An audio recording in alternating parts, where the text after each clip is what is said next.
Hello Internet and welcome to this day in history for the 4th of December. Today we go back to 1563. So what happened on this day in 1563? Well, today was the end of the Church Council of Trent. This is one of the perhaps less well-known church councils outside of church history, but it is one of the most important ones because this was the first ecumenical council after the foundation, if you want to call it that, of Protestantism and the Reformation. It was in fact the beating heartbeat of the Counter-Reformation for the next 100 and so years as the Catholic Church tried to re-establish the hegemony it had once held over Europe. In religious matters, if nothing else, though secularly they had of course also been rather powerful. The purpose of the meeting were basically fivefold: to condemn the principles and the doctrines of Lutheran Protestantism, to effect a reformation in the discipline and administration of the Roman Catholic Church, to establish that the Church is the ultimate interpreter of Scripture, that the concept of faith and works towards your own salvation should be defined in a sort of document, so Martin Luther's concept of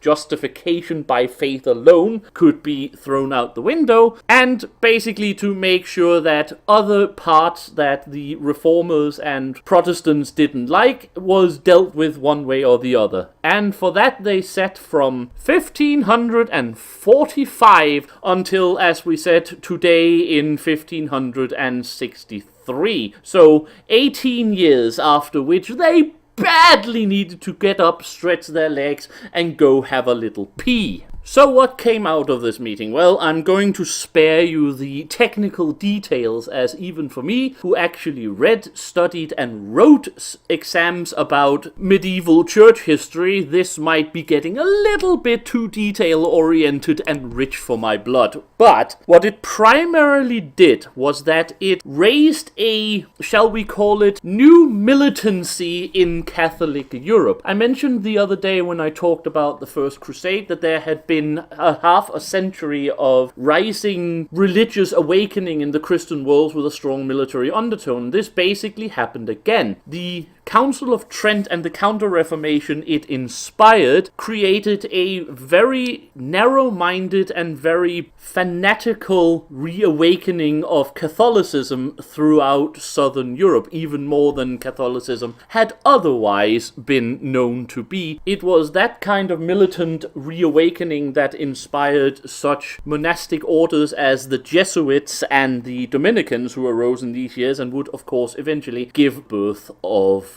the Inquisition. It also meant that rulers such as Phillip II of Spain got extra secure in their religious oppression of their Protestant subjects, such as what Philip did in the United Netherlands, for instance. And in the end, this was the kind of militant religious reawakening that eventually led to the 30 Years' War and the final separation of Protestantism and Catholicism for, well, even today, any real foreseeable future. So, you can say that once again, the lack of focus on trying first to reform internally and then deal with external issues once again doomed the church into quite a bit of an own goal. At this point in the mid-16th century, there was still every chance that they could have somewhat reabsorbed Protestantism into the greater tent of Catholicism if